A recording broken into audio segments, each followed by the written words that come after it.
আশা কৰোঁ আপোনালোক ভালে আছে। নমস্কাৰ, মই ডক্টৰ চন্দন কলিতা। আজি আপোনালোকৰ মাজত আহিছোঁ এটা বেমাৰৰ বিষয়ে আলোচনা কৰিবলৈ, আৰু এই বেমাৰটোৰ লগত আমি সকলোৱে পৰিচিত হাইপাৰটেনশ্যন বা প্ৰেছাৰ, হাই প্ৰেছাৰ। আহকচোন হাইপাৰটেনশ্যন কি আমি এই বিষয়ে বিতংভাৱে আলোচনা কৰোঁ, লগতে কি কি বস্তু খালে আমি মেডিচিন নোখোৱাকৈ হাইপাৰটেনশ্যনটো কণ্ট্ৰল কৰি ৰাখিব পাৰোঁ সেই বিষয়ে আলোচনা কৰোঁ। তাৰ আগতে যদি মোৰ চেনেলটো ছাবস্ক্ৰাইব কৰা নাই, প্লিজ ছাবস্ক্ৰাইব কৰিব, লাইক কৰিব, কমেণ্ট কৰিব, শ্বেয়াৰ কৰিব।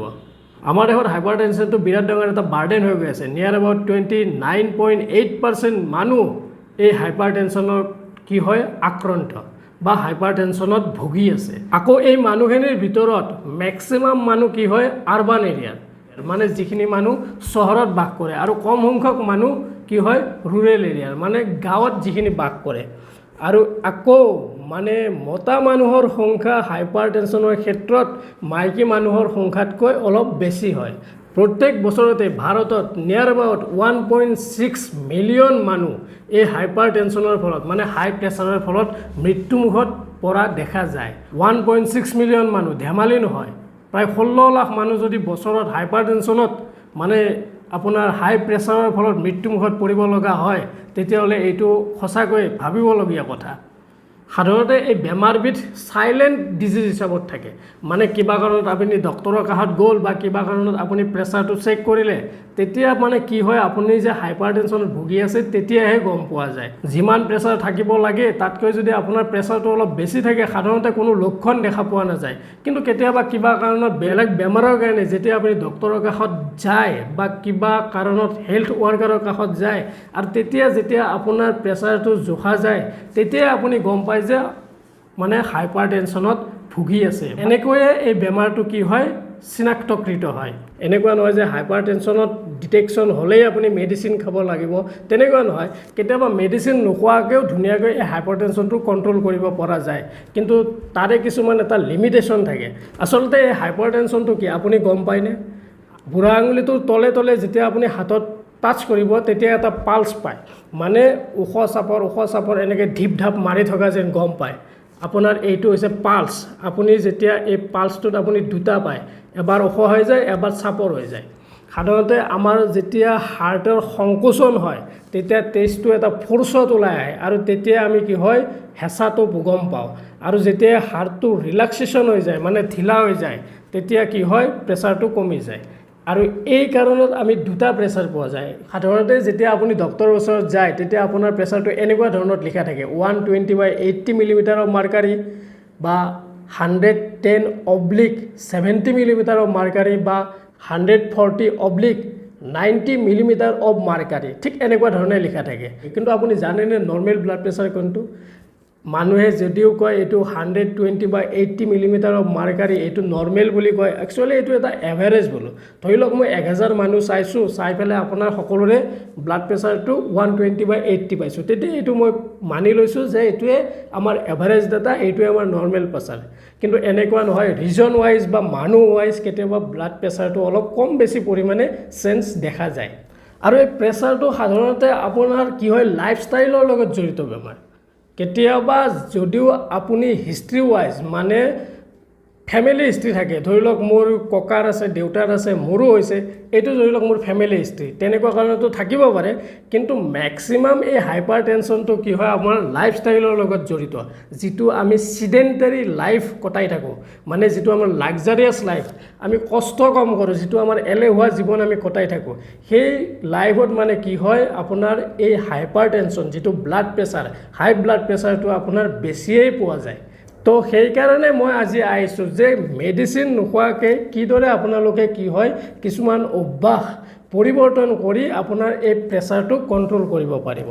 এক নম্বৰ কথা, যিটো আপুনি একেবাৰে চিডেণ্টাৰী লাইফষ্টাইল কটাই থাকে, যিটো লাক্সাৰিয়াছ লাইফষ্টাইল কটাই থাকে, সেইটো অলপ চেঞ্জ কৰিব লাগিব। 2 নম্বৰ কথা, আপুনি খোৱা খাদ্যৰ তালিকাখন অলপ চেঞ্জ কৰিব লাগিব। 3 নম্বৰ কথা, আপুনি ৰেগুলাৰ অলপ, মানে ৰেগুলাৰ নোৱাৰিলেও সপ্তাহত অন্তত 4 দিন আপুনি ৰাতিপুৱা অলপ এক্সাৰচাইজ কৰিব লাগিব। কম হ'লেও আধা ঘণ্টাকৈ ডেইলি যদি এক্সাৰচাইজ কৰে, তেতিয়াও এই হাইপাৰটেনশ্যনৰ ক্ষেত্ৰত বহুত সুফল পোৱা যায়। কাৰণ এক্সাৰচাইজ কৰাৰ লগে লগে কি হয় আমাৰ দেহত ব্লাড চাৰ্কুলেশ্যন বৃদ্ধি পায়, আকৌ কি হয় হাৰ্টৰ মাচুলবিলাক অলপ ষ্ট্ৰেংথ হোৱা দেখা যায়।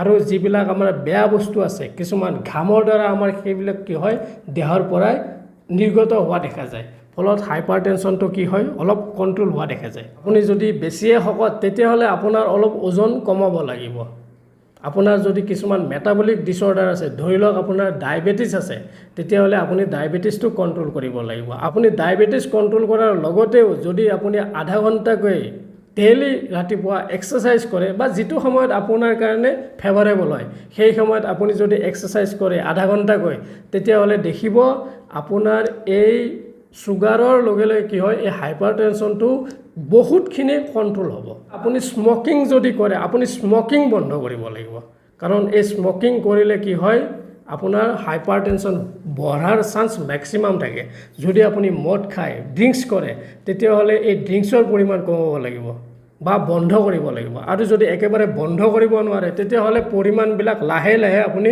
কমাই আনিব লাগিব মানে এই ড্ৰিংকছৰ ক্ষেত্ৰত কি হয় এলকহল কনজাম্পশ্যন কৰিলে মানে এলকহল বেছিকৈ ল'লে আপোনাৰ কি হয় প্ৰেছাৰ বৃদ্ধি পোৱা দেখা যায় আপোনাৰ খাদ্যত নিমখৰ পৰিমাণটো অলপ কমাব লাগিব মানে ৰেষ্ট্ৰিক্টেড সল্ট ডায়েট মানে সল্ট নিমখটো যিমান পৰিমাণে পাৰে আপুনি কমকৈ খাব চেষ্টা কৰক মই বন্ধ কৰিব দিয়া নাই মানে কম কৰিব দিছোঁ কোৱান্টিটি আৰু কোৱান্টিটি কমালে আপোনাৰ কি হয় নিমখটো যেতিয়া আপুনি কমকৈ খাব তেতিয়া আমাৰ ব্লাডত সোডিয়ামৰ পৰিমাণটো কি হয় কমি যাব কাৰণ নিমখ মানে হৈছে সোডিয়াম ক্লৰাইড আৰু এই নিমখটো যেতিয়া আপুনি কমকৈ ল'ব তেতিয়া তেজত সোডিয়ামৰ পৰিমাণটো কমি যাব আৰু তেজত সোডিয়ামৰ পৰিমাণ কম হোৱাৰ লগে লগে কি হয় আপোনাৰ প্ৰেছাৰটো লাহে লাহে কমা দেখা যায় আপুনি ওমেগা 3 ফেটি এচিড থকা বস্তু খাবলৈ চেষ্টা কৰক ওমেগা 3 ফেটি এচিড সাধাৰণতে কি হয় মাছ কণী ব্ৰকলি পালেং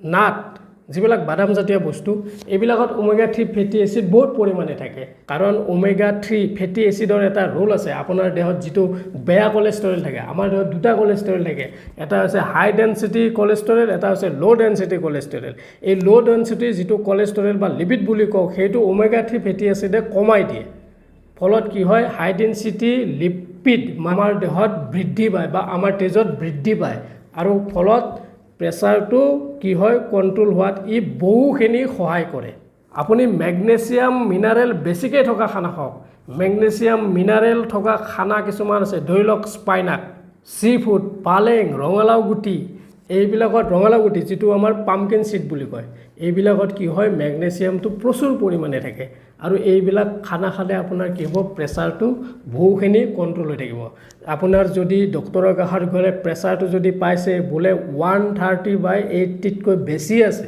বা নিয়াৰ এবাউট 140/90 এইখিনিৰ কাষে কাষে আছে তেতিয়াহ'লে আপোনালোকে এই হেবিটখিনি বেয়া হেবিটখিনি বন্ধ কৰক আপোনাৰ যদি ওয়েট বেছি আছে তেতিয়াহ'লে ওয়েটটো অলপ কমাবলৈ চেষ্টা কৰক আপুনি যদি স্মকিং কৰে স্মকিং বন্ধ কৰক আপুনি যদি ড্ৰিংকছ কৰে ড্ৰিংকছ বন্ধ কৰক আপুনি ৰেগুলাৰ এক্সাৰসাইজ কৰক খাদ্যত সোডিয়াম তথা নিমখৰ পৰিমাণটো কমাবলৈ চেষ্টা কৰক যিমানে সোডিয়াম কমকৈ খাব সিমানে কি হয় দেহত আপোনাৰ প্ৰেছাৰটো কণ্ট্ৰোল হোৱা দেখা যায় আপুনি পটেছিয়াম বেছি থকা খানা হওক ধৰি লওক আপোনাৰ কি হয় তিয়হটো বেছি খাব পাৰে তিয়হটো আকৌ খাৰুৱা নেচাৰ থাকে ই আমাৰ দেহৰ কাৰণে বহুত দৰকাৰীও হয় গতিকে তিয়হ হ'লে পটেছিয়ামৰ পৰিমাণটো আমাৰ ব্লাডত বৃদ্ধি পায় আৰু সোডিয়ামৰ পৰিমাণটো ই কি হয় কমাই দিয়ে সেইকাৰণে তিয়হটো খাব লাগে আৰু কি হয় প্ৰেছাৰটো কণ্ট্ৰোল কৰাত সহায় কৰে আপুনি সদায় ৰাতিপুৱা নহৰু দুপিচকৈ কেঁচা নহৰু আপুনি দুপিচকৈ চুবাই হোৱা কৰক একচুৱেলি চুবাই হ'লে কেতিয়াবা বেয়া গোন্ধ পোৱা যায় তো কি হ'ব আপুনি পিচি ফেলে হ'লেও আপুনি সেই দুপিচকৈ নহৰু আপুনি পানীৰ দ্বাৰা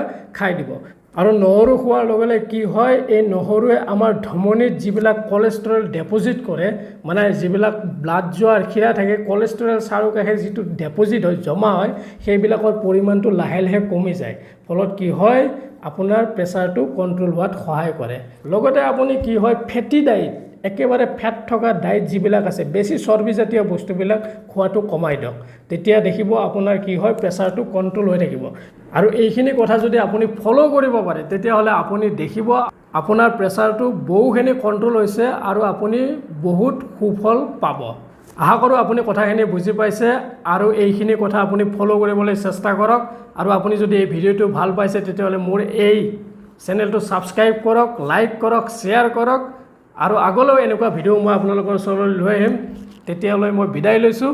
ধন্যবাদ।